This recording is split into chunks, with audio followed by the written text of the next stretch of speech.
Hello, everyone. It's that time. It's time for another gaming espresso.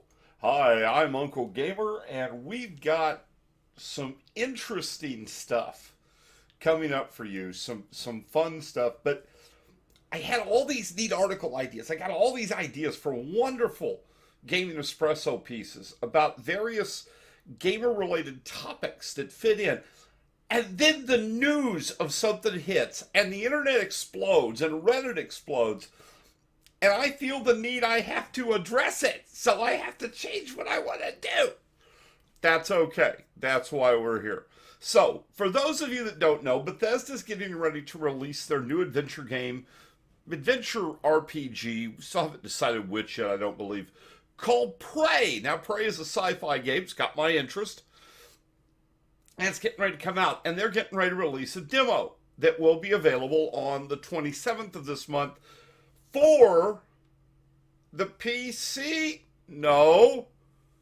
You get it for the two platforms, but you don't get it for the PC.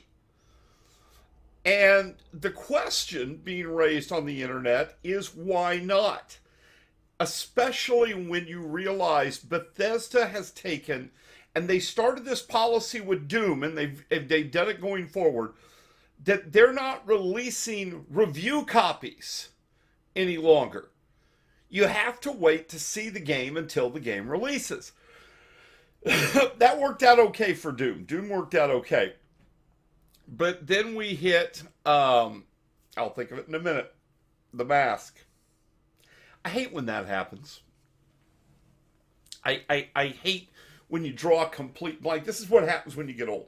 But then they released their second game to do this, and it just didn't do as well. It didn't do bad, but didn't do as well. Now, Prey is going to be game number 3. Dishonored, that was the game. So it was Dishonored 2. And it just didn't do as well. And then we hit game number 3. And still the same policy.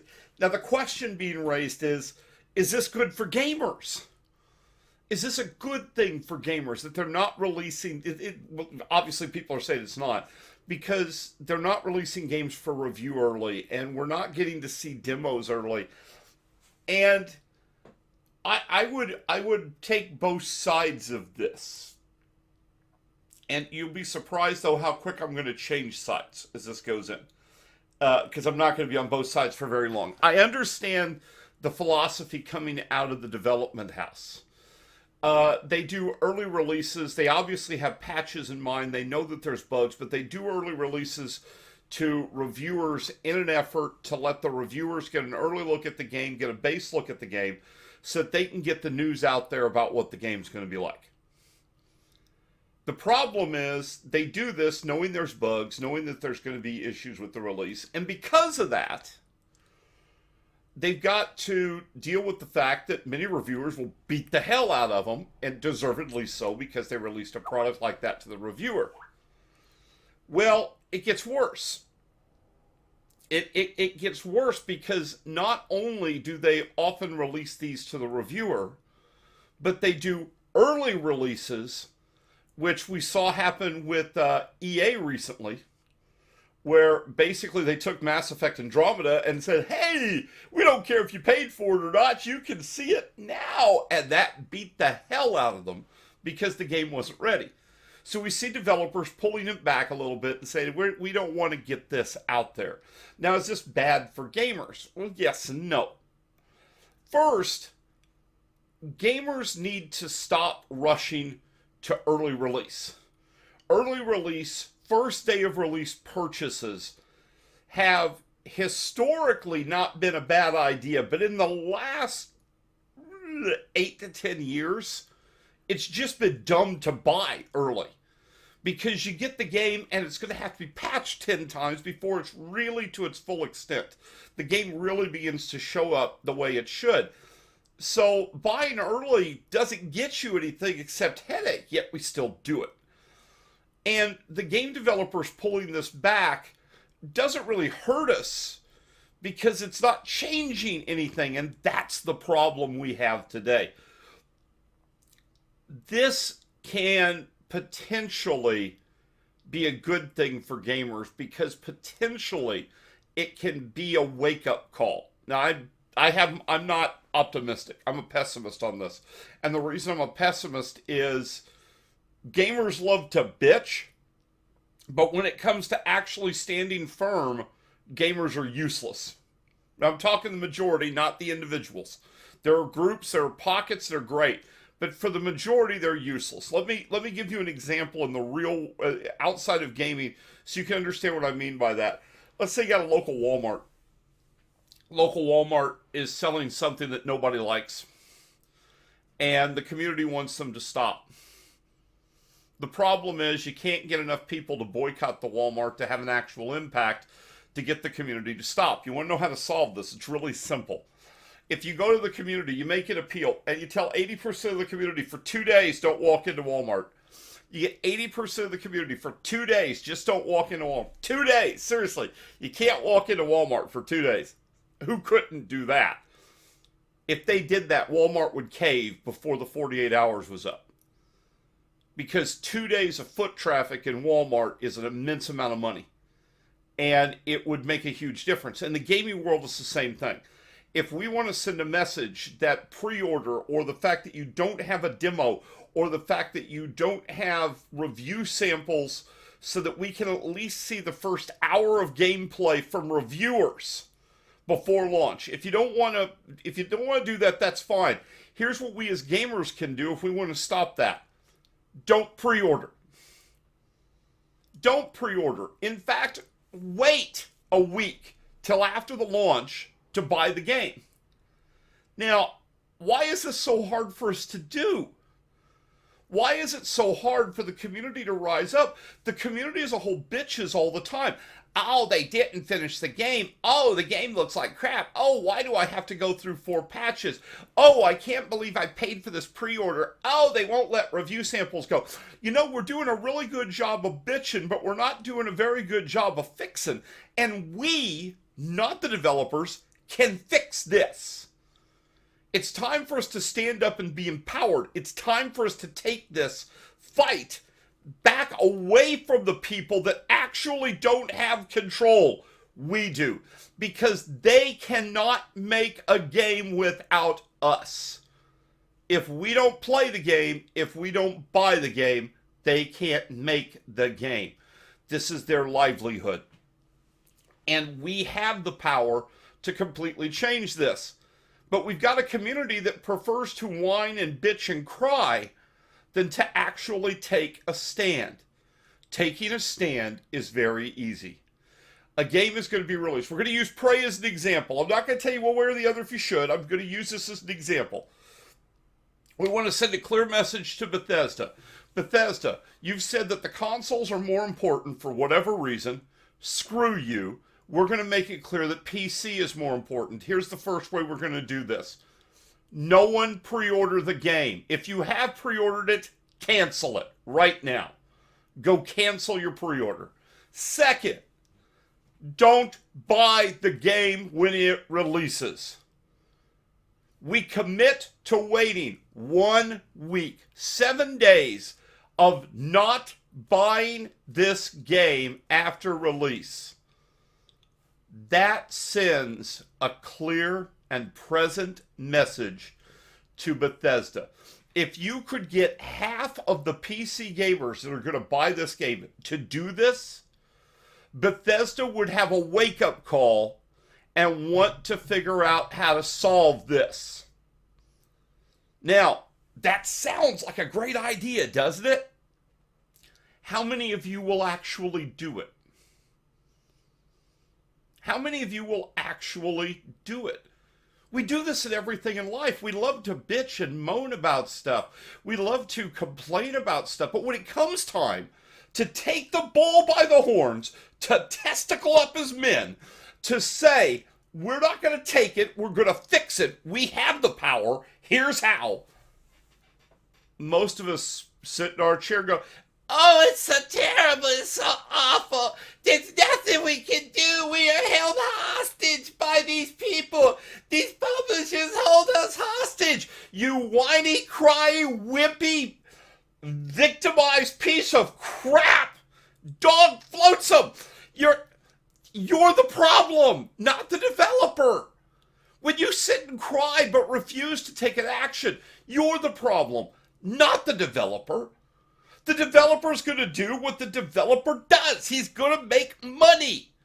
And as long as you're willing to hand him money, he's not going to change his practices. If his practices are simple for him, make him lots of money, and he doesn't have to have an effort, that's what he's going to do. But if you stop handing him the money, the problem gets solved. Bethesda, I think you're wrong. I think you're wrong. I understand your point, but I think you're wrong. Look, the first problem you have is, and the entire gaming industry have is, they believe that there are thousands of game reviewers out there. Newsflash for you. There's probably about 15 that are actually worth a shit. The rest of them are little kids that found a way to get stuff for free by going on the internet, making a YouTube video, and acting like they know what they talked about in a video game, and then screaming and cussing about it. Kind of sounds like this video. Wait a minute. And this is not reviewing. They rush through the game. They don't spend time looking at the game. Most game reviewers, in my opinion, aren't worth the games. I wouldn't spend the money on sending them the games. You want to find real journalists that actually care about diving into what the game offers, looking at every aspect of the game, giving the consumer real information that's useful. The second problem that's hit with gaming is YouTube and Twitch. Now, I stream some. I like streaming. But let's face it, YouTube and Twitch is a terrible thing for the PC gaming world and for the console gaming world to some extent. And the reason why is the people that go on there don't go on there to show you the game most of the time. They go on there to make you watch them. They will do whatever it takes to make you show up to watch. They are willing to do whatever it takes. Now, I'm not willing to do that for this. If I get 20 people a week, I get 20 people a week. If I get 10 people a week, if I get 1 million, thank you, but I don't care. I'm just voicing my opinion. These people, however, will jump through hoops to make sure more people show up because they have this illusion that they are going to be the next PewDiePie. Okay, newsflash, there's not going to be another PewDiePie. The market's too saturated at this point. It isn't going to happen. There are a few people that are making money at this, but those are small numbers. And those numbers are getting smaller, by the way. Don't worry about making money at this. But when they do, they'll do anything, including be outrageous, including do attack things if they think that's what people want to see. This is why the companies have pulled back. This is why you've got companies like Nintendo that say, we don't want any of our stuff put out there like this. This is why you've got Bethesda pulling back from reviewers. Now, this isn't necessarily good. In fact, I think it's bad for the consumer. But it's understandable. But if you want to fix it, you don't fix it by going on a YouTube video and having your rant. I'm doing that, by the way, for you. I'm trying to make a point that I hope will pass along and that we can disseminate this. You don't fix it that way. You fix it by having organized protests. Not riots, protests. And the organized protest is very simple. Again, with Prey. Bethesda, if I pre-ordered, give me my money back. The game isn't out yet. You have to, under law, return my money. Return my money. Next, now that the pre-orders have suddenly dropped 50%, Bethesda at this point is having a wake-up call. The next thing you do is, I'm not going to buy the game, and most of us aren't going to buy the game until it's been out a week. We're going to give you time to patch it, time to fix it, because the game is obviously broke, and that's time for us to get real reviews of the game. To be able to look at it, to determine if we want to buy it, we're going to wait a week. Bethesda just got its wake-up call. Because game developers want that first week and the pre-order. That's their big money return. If you hold off, if you wait, a clear message gets sent. Do you not like the way Bethesda's doing this? Are we getting a console port that's designed for consoles and PCs an afterthought or whatever? Do you not like this? You have a way to fix it. It's your wallet. It's simple. It's easy. The almighty dollar, well, actually, I wish I had like a 20 or 100 here to show you because that would make more sense. The almighty dollar is the only weapon we have. It's the only language Developers understand. If we use this, if we are effective with this, we can make a difference. We can make a change. You don't like the way game developers are handling situations? Don't spend time screaming about it. Stop, calm, create a plan of action, and try to get people to implement it. Trust me, you'll end up screaming because you're amazed that nobody seems to have the balls to stand up and actually take a stand. They'd prefer to sit and whine. So on that note, I'm going to go get some cheese while everybody on the internet whines about stuff.